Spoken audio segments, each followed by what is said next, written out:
Over the next 15 minutes or so, I'm going to talk to you about Coda Minerals. This is a project I've been involved in from the inception and, in fact, named the company. I'm the Chief Executive Officer of the company. So I'll draw your attention to the usual disclaimer and go straight into the corporate.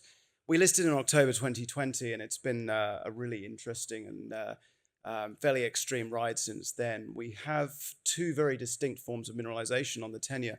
And again, through this process, I'm going to take you through a little bit of a fly-through of the mineralization at Elizabeth Creek in South Australia.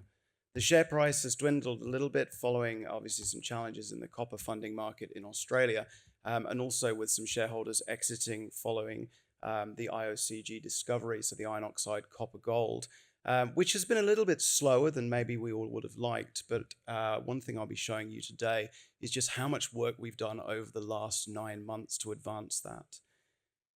The company has a very experienced board.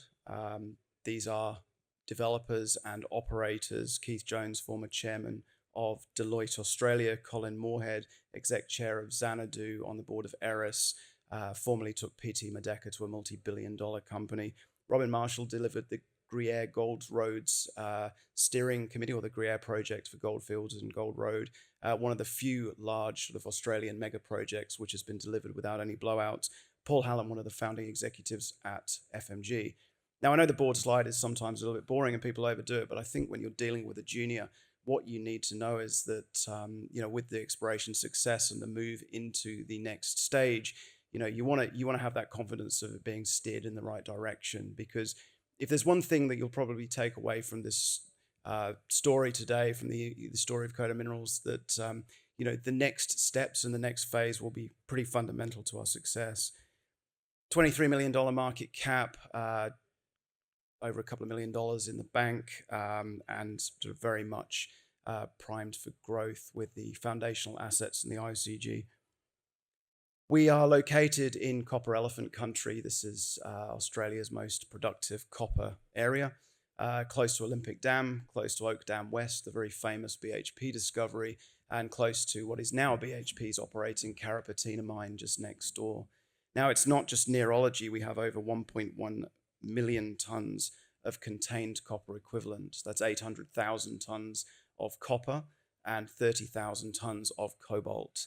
And the cobalt is wonderful stuff. It's carolite, which is a pure copper sulfide, effectively. The cobalt, is not locked up with the pyrite, which makes processing a lot simpler for us. The cobalt liberates to 91% from a simple two-stage flotation, 91% recoveries, and then 95+% into final product cobalt sulfate. So for the rest of the talk, I will be using copper equivalents in the main. Fantastic location. You couldn't really ask for a better place to be developing a project, and very strong foundational assets with the scoping study that was published in March 2023. The IOCG I mentioned, we hit something pretty spectacular in June 2021, and that has been an ongoing process of discovery and refinement of the exploration model.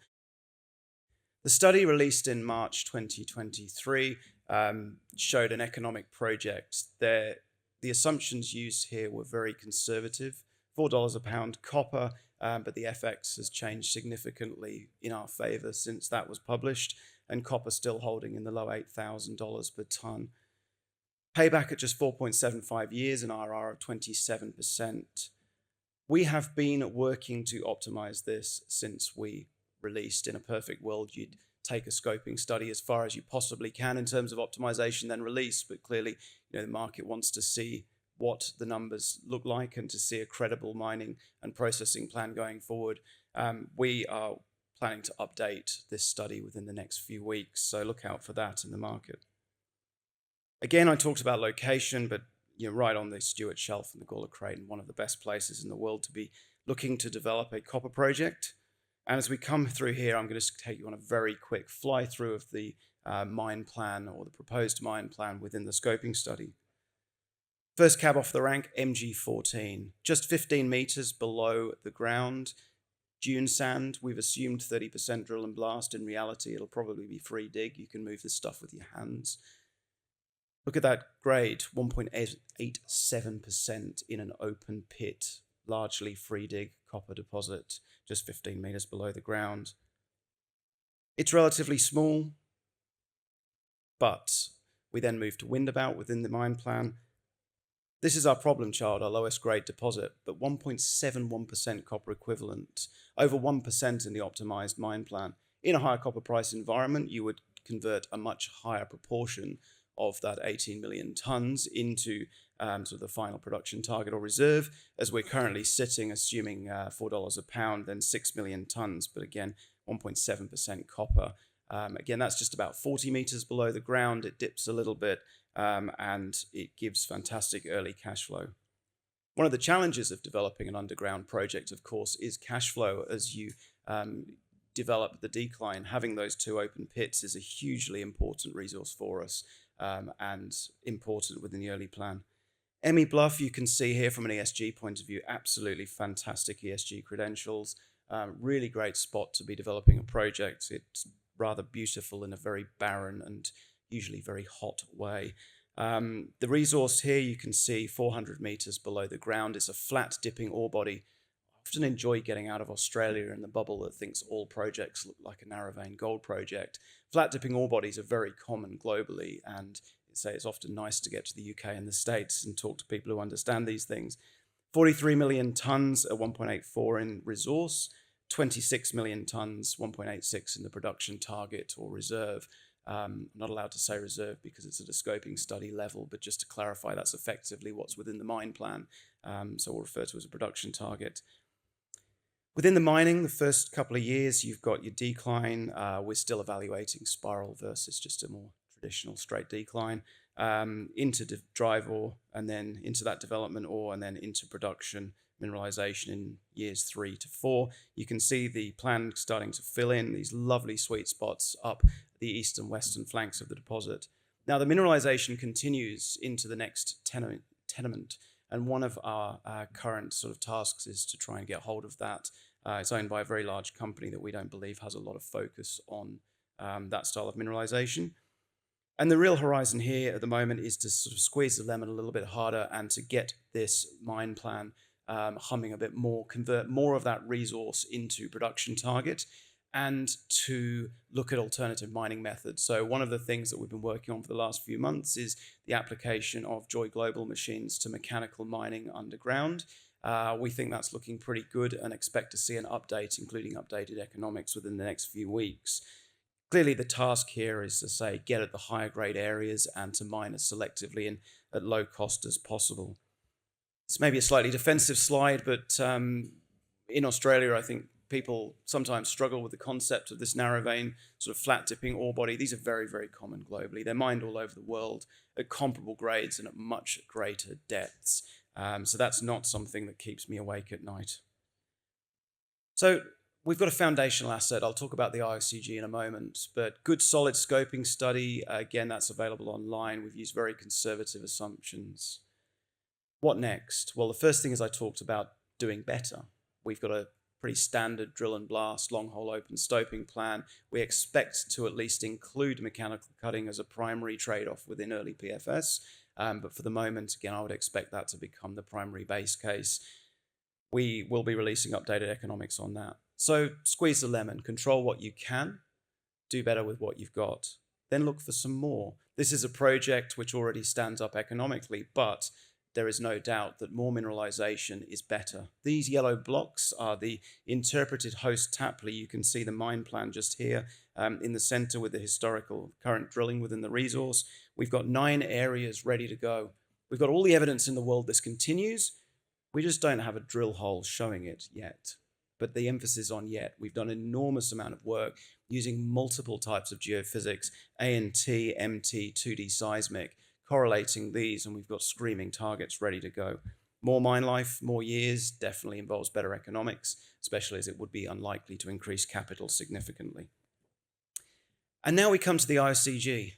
So would you like a foundational, solid, 25,000 tons per annum cathode, 1,000 tons battery-grade cobalt sulfate, low capex, sub 400 mil Aussie pre-production, sub 500 mil Aussie full financing requirement?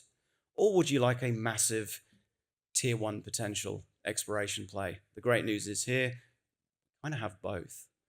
Now, the IOCG has been one of the greatest things that ever happened, and also a right royal pain at times, because the first intercepts were spectacular. The next ones were better. And I'll just take you through this. So 400 meters below the ground, we've got the resource, the current mine plan.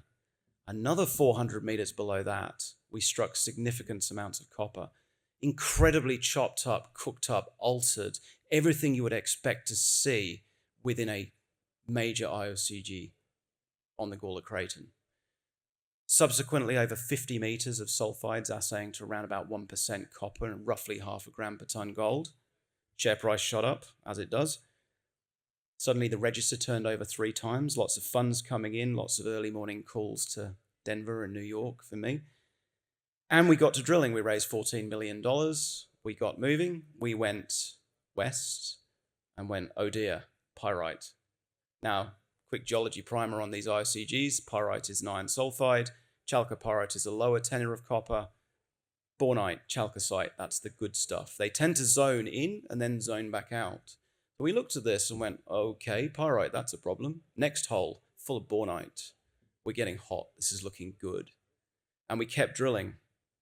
Weirdly and confusingly, some of these incredible intercepts. Bear in mind that some of these intercepts are well above 3.5% copper over meaningful meterages. There's about 70% there, just under 70 meters, just under 2% copper. There's about 15 meters at 4%. The average mine grades in the area, roughly 0.8%, Carapatina. Olympic Dam, roughly 0.7%. What you need is bulk, but you need it with a nice high-grade bornite core. We've found the bornite. We know there's multiple pulses of mineralization coming through this deposit. But what we've got are these funny star-shaped enterprise-looking things. I mean, that's really what the grade halos that the software puts on. But in reality, what we've got is a massive area that's wide open, completely unconstrained, that's going through these strange zonation as you go from pyrite to chalco to bornite, but then it's going back again, multiple conduits. What we think's happening here is that there's seepage into the sediments. Why is that important? We found a pathway.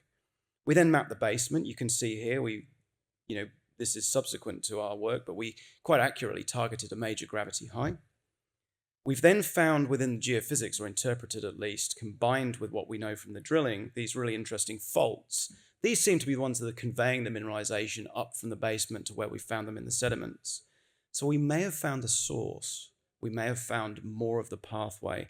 What we need to do is find that trap. We've got so much evidence here of high-grade copper, far higher than the average grades, even the highest grades of some of the world-famous Gawler Craton IOCGs. We've got a second prominent gravity high here. This is where we targeted the first.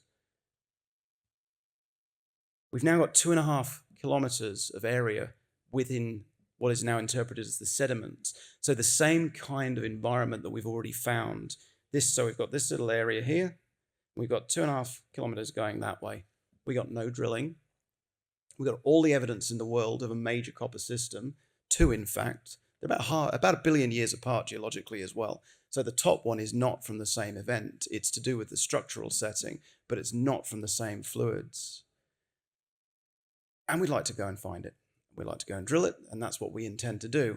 But we will not do that at the expense of the fantastic foundational asset that's already primed to move to the next steps in PFS.